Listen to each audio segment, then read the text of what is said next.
minute to speak, and if you are mentioned in another candidate's response, you will have 30 seconds to rebuttal. All right, and let's begin. Get started. All right. Take it away, Chuck. Okay. Our first question is for Senator Rubio.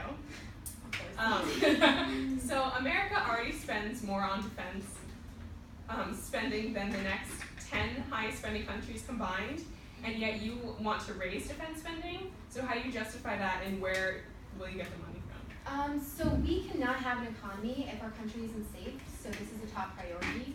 So we must spend the money that we need to on our military so we can have effective security systems and we can have the weaponry and technology needed. And we can't be too weak to meet the demands of all the violence against our country.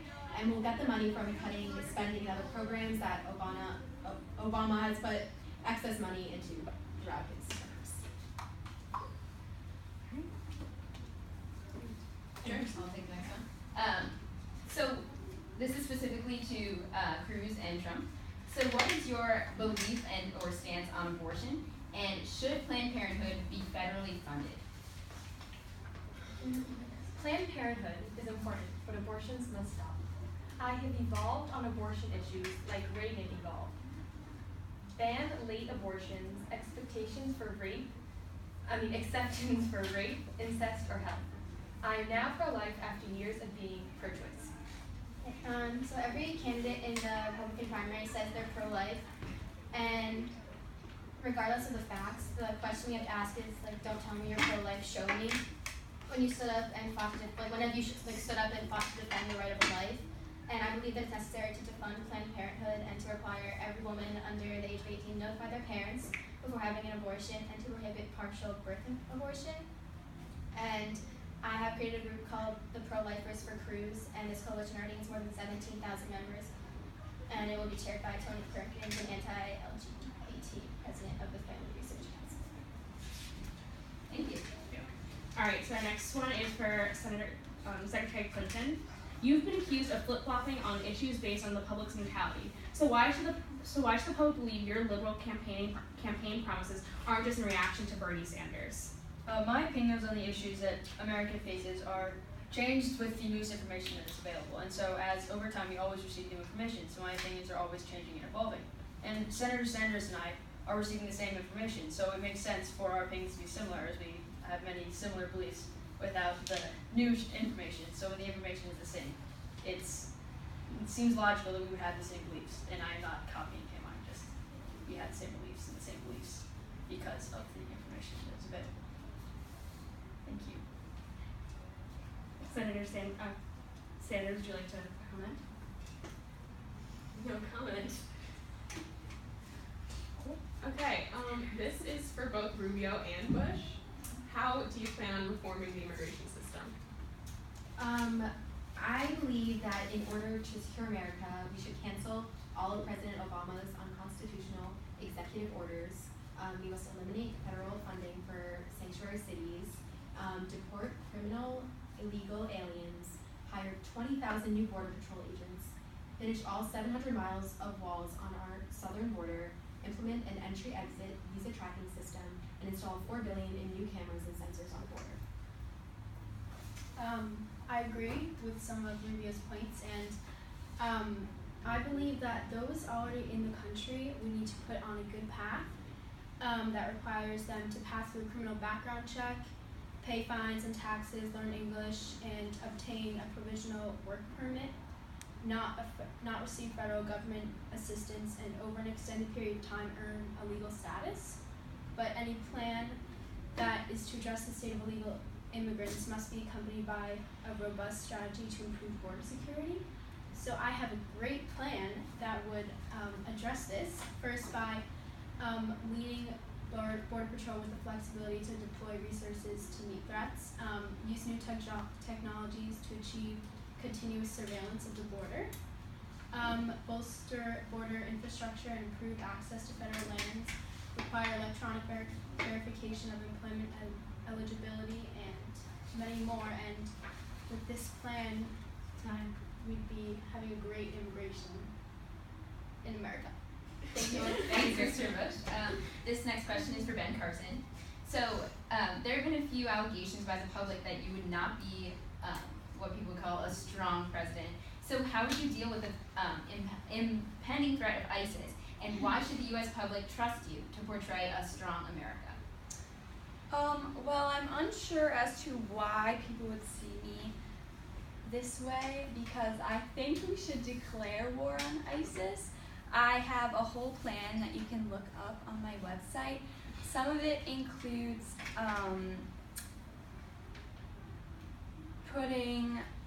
forming a military coalition in the Middle East, also urging regional partners in the Middle East to recruit and train Sunni Syrian men based in Saudi Arabia and the Gulf of the Sunni Syrian male refugees in Jordan. We also need to establish a refugee safe zone in northeastern Syria and put refugees under international protection. Also put emergency visa and immigration policies in place and limit visitor visas to 3 months with mandatory check-ins for extensions no longer than 3 months. And immediately deploy military and National Guard troops to patrol U.S. borders. Okay. Sanders. Many Americans believe that Trump's plan for a wall across the Mexican border is a smart idea. So why do you disagree with them? Well, first of all, I would like to say that I think a big problem in our countries is that immigrant families have been separated. And this has been caused from immigration detention, deportation, and the expanding militarization in our country. This is a driving factor that separated hundreds of thousands of immigrants and their families that really need to be united. So with the comprehensive immigration reform, this provides a roadmap to citizenship for the 11 million aspiring Americans living in this country. So, Trump, do you want to speak to that? Yeah, why do you disagree? Repeat the question. Well, the question was, why do you disagree with Trump's plan for the wall? So the wall provides the Mexicans from entering into our country, and I think we should put it up because people in other countries can't just sneak across the border, while Mexicans and other people can just come over our border, and we are paying our tax dollars towards these illegal immigrants, and so we should deport them. So we're going to make them build their own wall and pay for it. Okay. Thank you, Donald Trump. So this next question is for Mr. Bush. So many people have accused you of being your brother's third term. Why will this not be true? Well, first of all, I know I'm unique and that I have a brother and a father who have both served this nation as president. But as I prepare for this job audition, I have thought about their successes and their failures and learned from them. One of my strongest takeaways was how they were willing to stand up for what they believe in and what was right. So I think that I would definitely use that as a president and learn from that. But I think in my past experiences, governing Florida, I have seen things and experienced things that are completely different to what they have ever experienced. So with that experience, I would bring a different almost vibe to Washington and change America for the better. Thank you. Miss Friarina, many people question your ability to be president because of your history at HP. Why should America trust you with our federal budget? It's easy for the employees at HP to make me look like the bad guy, but the fact of the matter is that when I took over, we were in a technological recession. We had to lay off many workers, but so did other companies. It was a hard decision, but I had to do what's best for the company in the long haul. And that's how I plan to handle my presidency. Because of my time at HP, I would be able to see the big picture, deal with big issues, and be able to understand that immediate results do not mean failure. Okay. This one is directed at both Sanders and Cruz. How would you deal with the gun control problem in the U.S. today?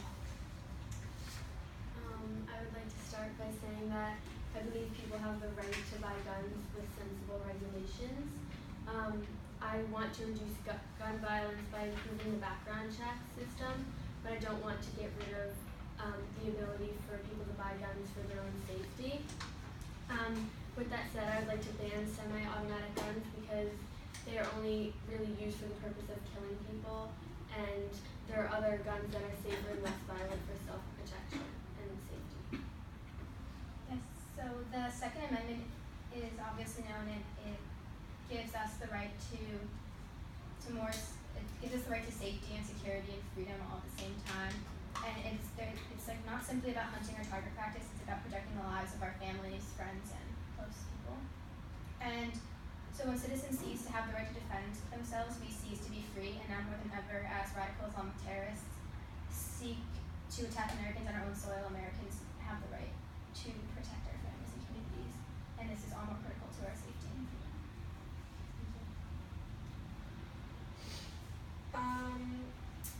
Trump and Clinton, how would you address climate change in America?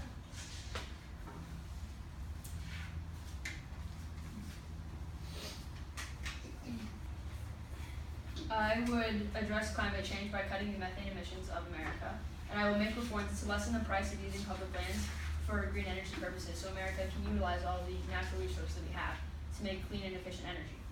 I will make a clean energy challenge which will help Americans share the benefits of clean energy, whether they live in cities, rural communities, or lower income areas of America. I will partner with I will end tax subsidies to oil and gas companies and instead invest in clean energy. And I have a goal to install 500 million solar panels in America, therefore cutting the waste in homes, schools, hospitals, and so on and so forth by a third, and reduce the oil consumption and methane gas in America by a third. Climate change is a hoax. Some climate change is man-made, but most is a hoax, created by the Chinese to suppress the U.S. economy. Thank you. Would any other delegates like to follow up on that question or rebuttal? Well, I have a I don't think that climate change is a hoax, and I think that nobody can say that it's not real. And our human activity has definitely contributed to it. So I support an approach that uses diverse sources such as wind, solar, other renewables, nuclear, natural gas, and coal for the country's energy needs. And I think Obama's carbon rule is irresponsible and ineffective. So, thank you. Trump, how would you like to respond to Trump or Bush? It's created by the Chinese to suppress the U.S. economy. So it's a hoax.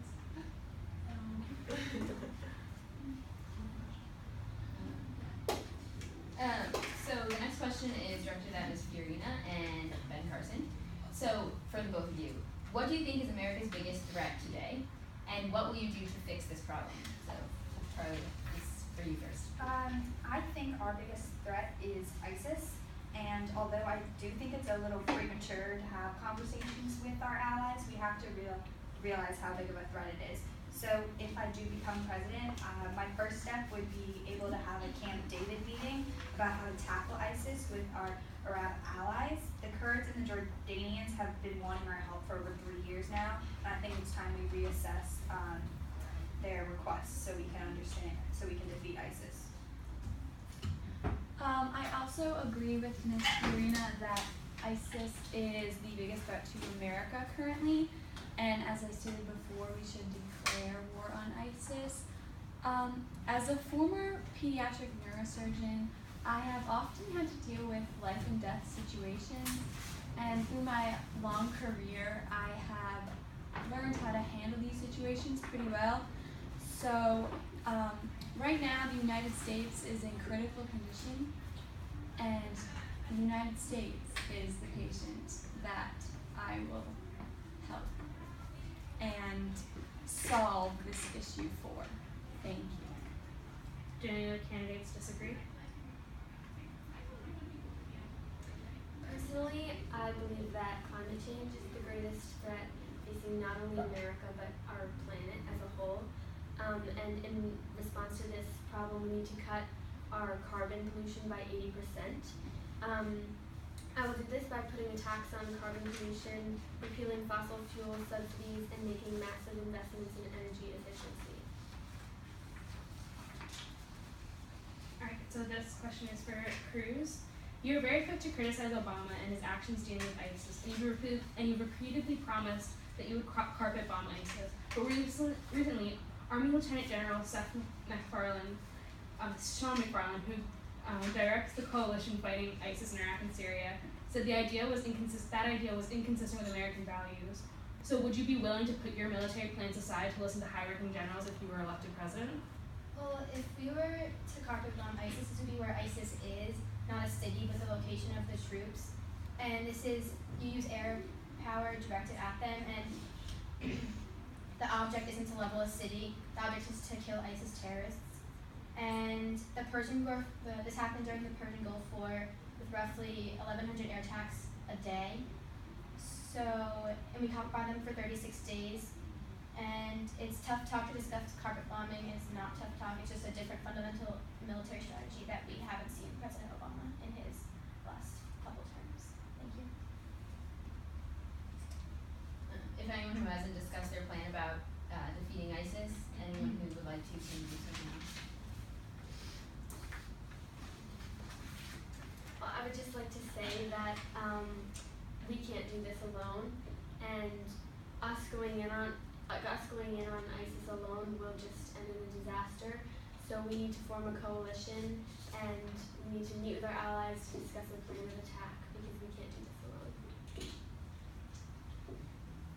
I agree that we should build a multinational coalition to destroy ISIS in Iraq and Syria, but I also think we should stop accepting Syrian refugees. Since we can't examine them effectively, we should restore some intelligence programs that keep us safe and reverse President Obama's disastrous defense cuts.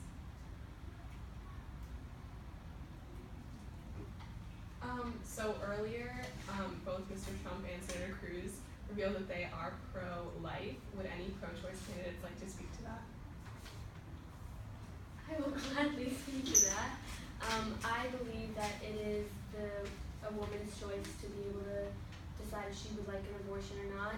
And additionally, I think that it should not be decided based on their income. Any woman, no matter how much money they make, should be able to choose between getting an abortion or not. So, I am pro-choice. Would Cruz or Trump like to respond? Seniors?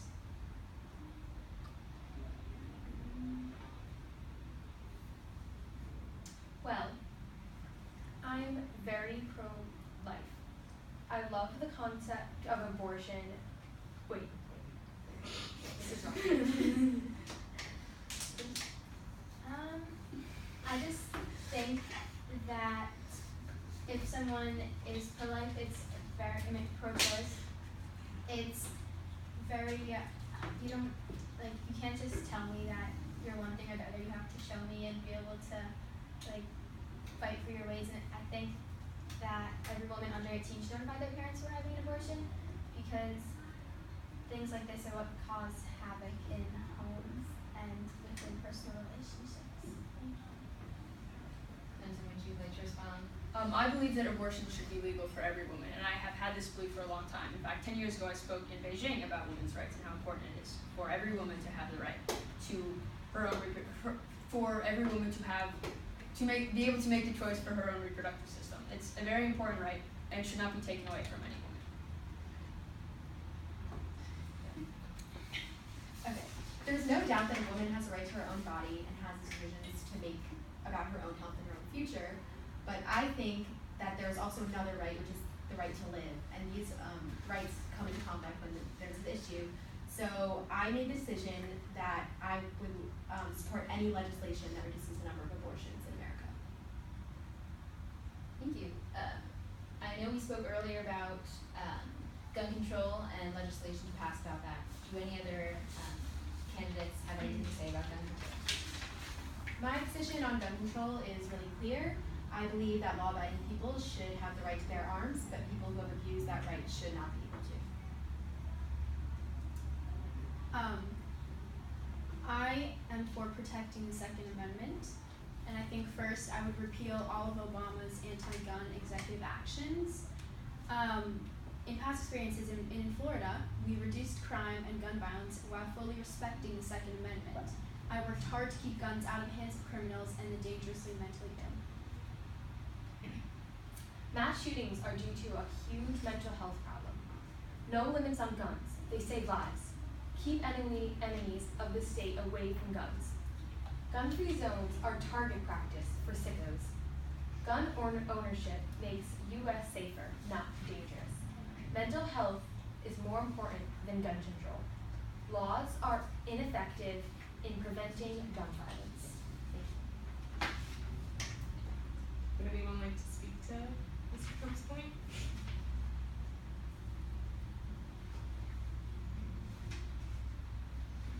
Mr. Carson, you look like you have a bit of an idea there. Oh,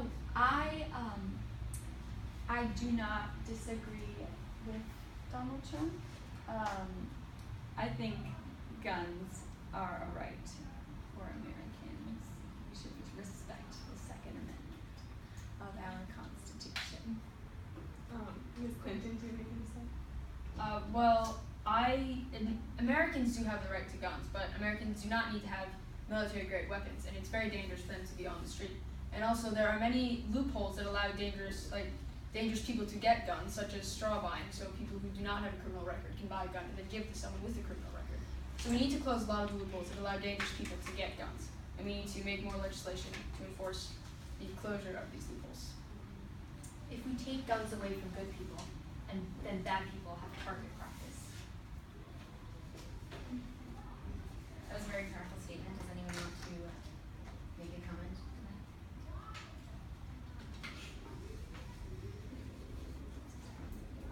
Okay. Oh. Okay. If none of you have any more comments, I'd like to end this debate with some closing statements. So we'll start on this side with Hillary Clinton. We need a Democrat in the White House. Otherwise, the environment and the rights that we have Americans have fought so long and hard for will suffer. I believe that I'm a Democrat that can not only maintain these rights, but usher us into a new age of liberty and justice for all Americans. And I believe that we can do this as America together. And may the force be with you. Republicans, do you have anything to say? Saying that only Democratic candidates will protect your rights as Americans? To enforce a change that we need in the United States of America, we need to look towards someone who has not only stood up to Democrats, but leaders in our own hearts when millions of Americans rose up against Obamacare. I was proudly at the front of that fight. When millions of Americans rose up against amnesty, I was proud to lead that fight. And when millions of Americans rose up against Planned Parenthood, I was proud to lead that fight. And if people are promising that they are going to take on Washington, you need to look to someone who has been doing it all along, and that person is me. Thank you. Mr. Cruz, Ms. Union, I do have closing statement. I believe that under the leadership of Barack Obama, our nation has been in free fall. I think it's time that we take our country back. We need a leader who has a persevering spirit that our country was founded on, and I believe I have that. I fought breast cancer, buried one of my children, and worked my way up from secretary to CEO. With the help of the citizens of the United States, I know we will be able to take our country back. Senator Rubio. The Bible commands us to let our light shine on the world. For over 200 years, America's light has been shining on the world, but now that light is diminished after 7 years of Barack Obama. This is why I am asking for your vote. I'm your nominee. I will unite the party and I will defeat Hillary Clinton. And when I'm president, America's light will shine again, and the 21st century will be a new century for America. Thank you. Mr. Trump. Our country doesn't win anymore. We don't win on trade, we don't win on the military, we can't defeat ISIS, we're not taking care of our brave people, the veterans. We're not taking care of them. We have to change our whole way. Our healthcare system is a disaster. It's going to implode in 2017, just like it said it would. It doesn't work. Nothing works in our country. If I'm elected president, we will win again. We will win a lot. And if we're going to be great, I'll be your president. Together, we can make America great again. Thank you. Thank you, Mr. Trump. Senator Sanders. I, Bernie Sanders, am running for President of the United States serving my second term in the U.S. Senate and also have previously served as mayor of Burlington, Vermont. With my experience, I know that I can tackle America's greatest problems and make our country the best it can be. Thank you. Senator Bush. When I was governor, I always believed doing people's work was a great joy and an incredible responsibility. I knew that as governor, I had the power to make things happen, not just give speeches. There were always more people to help. There were jobs to create. I created 1.3 million of them. Small businesses were starting. I had more than 8,000 small businesses start in Florida when I was in office. Worst of all, there were kids who were failing in school ranking at the bottom of the nation. But thanks to my actions, millions of Floridians today are reading, doing math, getting the benefit of high school and college degrees, and rising up in life because of what I did. That is a record I am proud of. That is a record I would like to bring to Washington, D.C., and that's why I'm running for president. I'm Jeb Bush, and I want your vote. Thank you, Senator Bush. Dr. Carson. I would just like to say that I am running for president because I am not a politician. America does not need another tricky, confusing politician in office. Given my background, I will be a great president, so that's why I'm asking for your vote. Thank you. All right, thank you, candidates. Thank you, everyone, for watching. I'm Anderson Cooper, and this has been CNN, Your Voice, Your Vote. Thank you very much.